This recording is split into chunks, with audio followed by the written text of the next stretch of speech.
On a parlé dans le cours précédent, à propos de Shalom Aleichem,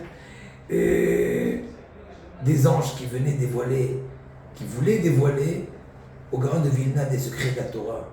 On a déjà dit aussi dans un des cours que un des grands buts, le Gaon de Vilna dit ça aussi, dans son Pirouche sur Michelet, il parle de cela aussi, le Ramchal, qu'un des buts du sommeil, mis à part le fait qu'on se repose, bien sûr on en a besoin, mais surtout c'est le meilleur moment de pouvoir accéder à des degrés de conception de Torah qui ne sont pas possibles lors de notre éveil, vu l'obstruction corporelle, animale, humaine de l'eau. Mais il dit le Gaon de Vilna une chose intéressante, que tout ce qu'on dévoile à la personne dans le rêve, il n'aura pas de salaire dans cela, étant donné que c'est un cadeau. C'est comme on te fait un peu goûter des échantillons de ce que tu aurais goûté après 120 ans, le fruit de ton travail. Mais l'essentiel, récompense du Gaon de Vilna, c'est ce que tu as travaillé toi-même. Rabbi Yosef Karo, Alav Shalom, il lui a dit le Malach HaMagid. Malach HaMagid, c'était un ange spécial qui a été créé de par le mérite de son étude incessante des Mishnayot.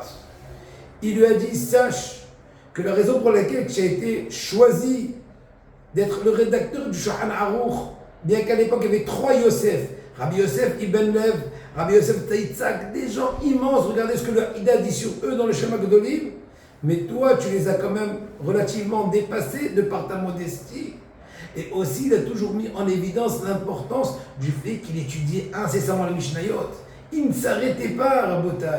Et le même Rabbi Yosef Karo, on sait très bien ce qu'il raconte dans le Shla Kadosh, quand Rabbi Yosef Karo était encore en train de monter de Hutz La'aretz, en Eretz Israël, quand il s'arrêtait en Turquie, à Andripoli, il faisait, avec Rabbi Shlomo El-Kabet, celui qui a écrit les Chadodi et d'autres, la soirée, la lecture de Shavuot, et là, au milieu de la nuit, une voix qui est sortie du fond de la gorge de Rabbi Yosef Karo. Mais c'est quoi, il est devenu tout rouge, la bouche ouverte.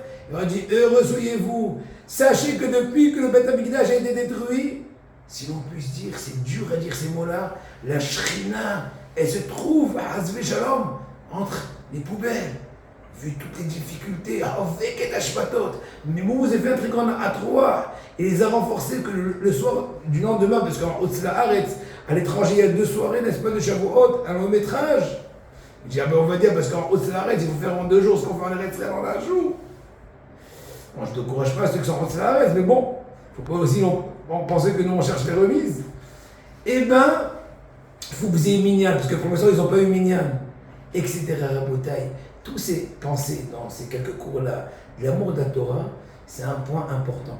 J'ai vu dernièrement une idée simple, mais si forte, laquelle, même une personne qui sauvegarde chaque instant de son étude, de son temps, de son étude, de ses efforts, comment elle peut élargir ses réceptacles de pouvoir recevoir plus de Torah en accentuant, en mettant un accent, sur ses envies.